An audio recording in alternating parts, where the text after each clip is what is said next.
হাই বন্ধুসকল, আপোনালোকক আমাৰ আছাম এক্সপ্ৰেছ ইউটিউব চেনেলৰ অন্য এটা ভিডিঅ'লৈ স্বাগতম জনালোঁ। বন্ধুসকল, অসম চৰকাৰৰ এটা ডাঙৰ ঘোষণা।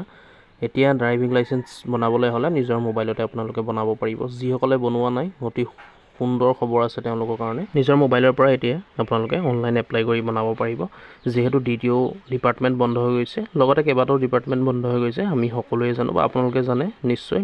DTO হওক বা এমপ্লয়মেণ্ট এক্সচেঞ্জ হওক, এইকেইটা ডিপাৰ্টমেণ্ট বন্ধ কৰি দিয়া হৈছে। সেইকাৰণে অনলাইন মাধ্যমেৰে আপোনালোকে বনাব পাৰিব অতি সহজত। এতিয়া চাওক বন্ধুসকল, কেনেকৈ আপোনালোকৰ ড্ৰাইভিং টেষ্টটো হ'ব, মানে আপোনালোকে কেনেকৈ ড্ৰাইভিং টেষ্টটো দেখুৱাব লাগিব। কাৰণ ড্ৰাইভিং টেষ্টটো নেদেখুৱালে আপোনালোকক কেতিয়াও ড্ৰাইভিং লাইচেন্সখন নিদিয়ে। তাৰ কাৰণে আপোনালোকে ড্ৰাইভিং লাইচেন্স এপ্লাই কৰিবলৈ হ'লে, ড্ৰাইভিং টেষ্ট দেখুৱাবলৈ হ'লে চাওক, সকলো ডিষ্ট্ৰিক্টতে এভেইলেবল হৈ আছে বৰ্তমান ড্ৰাইভিং স্কুল। য'ত ড্ৰাইভিং স্কুল আছে, মানে য'ত ড্ৰাইভ কৰিবলৈ শিকোৱা হয়, আপোনালোকে তাত এডমিশ্যন ল'ব লাগিব। এডমিশ্যন লৈ আপোনালোকে গাড়ীখন অলপ দিন শিকিব লাগিব। তাত শিকাৰ পিছত তেওঁলোকে এখন চাৰ্টিফিকেট দিব, যেনেকৈ এমাহ বা 3 মাহৰ কোৰ্চ থাকে, তেনেকৈ আপোনালোকে কমপ্লিট কৰি সেই ড্ৰাইভিং স্কুলৰ পৰা এখন চাৰ্টিফিকেট দিব। সেই চাৰ্টিফিকেটখন আপোনালোকে অনলাইনত আপলোড কৰাৰ লগে লগে অলপ দিনৰ পাছতে আপোনালোকে ড্ৰাইভিং লাইচেন্সখন লাভ কৰিব।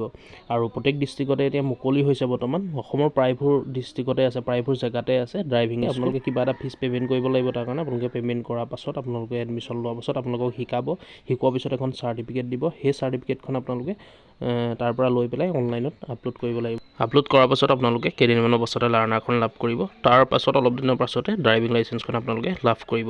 গতিকে আপোনালোকে গম পালে কেনেকৈ আপোনালোকে চাৰ্টিফিকেটখন দিব লাগিব ড্ৰাইভিং টেষ্টৰ, য'ত ড্ৰাইভিং শিকোৱা হয়, ড্ৰাইভিং ট্ৰেইনিং স্কুল যি নিজৰ ডিষ্ট্ৰিক্টত আছে। আপোনালোকে খবৰ কৰিলে হ'ল যদি গম নাপায়। সকলো ডিষ্ট্ৰিক্টতে বৰ্তমান এভেইলেবল হৈ আছে ড্ৰাইভিং ট্ৰেইনিং স্কুল। আপোনালোকে তাত কণ্টেক্ট কৰিব, কণ্টেক্ট কৰি ড্ৰাইভিংটো শিকি ল'ব। এমাহ বা 2 মাহৰ ভিতৰতে কমপ্লিট কৰাই দিব তেওঁলোকে। কৰোৱাৰ পিছত চাৰ্টিফিকেটখন দি দিব আপোনালোকক, চাৰ্টিফিকেটখন আপলোড কৰিলে হ'ল। এইটোৱে আছিলে বন্ধুসকল ভাল খবৰ। অসম চৰকাৰৰ ডাঙৰ ঘোষণা বন্ধুসকল, অসম চৰকাৰৰ ডাঙৰ খবৰ বন্ধুসকল অসম চৰকাৰে দিছে। আৰু এইটো আৰম্ভ হ'বলৈ গৈ আছে বন্ধুসকল 1 জুনৰ পৰা। 1 জুনৰ পৰা এইটো আৰম্ভ হ'ব। এনেকৈ আপোনালোকে এপ্লাই কৰিব পাৰিব। তাৰ কাৰণে আপোনালোকে চেনেলটো ছাবস্ক্ৰাইব কৰি থ'ব। ইয়াৰ বিষয়ে আৰু যদি আপডেট আহে মই ভিডিঅ'ৰ জৰিয়তে আপোনালোকক নিশ্চয় জনাই দিম। আপোনালোকে তাৰ কাৰণে আমাৰ চেনেলটো ছাবস্ক্ৰাইব কৰি থ'ব। ছাবস্ক্ৰাইব কৰিবলৈ পাহৰি নাযাব। প্ৰত্যেকটো খা খবৰ আপোনালোকক দি থাকিম প্ৰত্যেক মুহূৰ্ততে। গতিকে বন্ধুসকল, আপোনালোকে গম পালে কেনেকৈ আপোনালোকে ড্ৰাইভিং লাইচেন্সখন কোনো ড্ৰাইভিং টেষ্ট নিদিয়াকৈ মানে আপোনালোকে চাৰ্টিফিকেটখন ওলোৱাই, ড্ৰাইভিং ট্ৰেইনিং স্কুলৰ পৰা চাৰ্টিফিকেটখন উলিয়াই আপোনালোকে তাত কোৰ্চটো খালি কৰিব লাগিব। আপোনালোকে তাত কোৰ্চটো কৰাৰ পিছত চাৰ্টিফিকেটখন দিব। সেইখন লৈ পেলাই আপোনালোকে ড্ৰাইভিং লাইচেন্সৰ কাৰণে এপ্লাই কৰিব পাৰিব।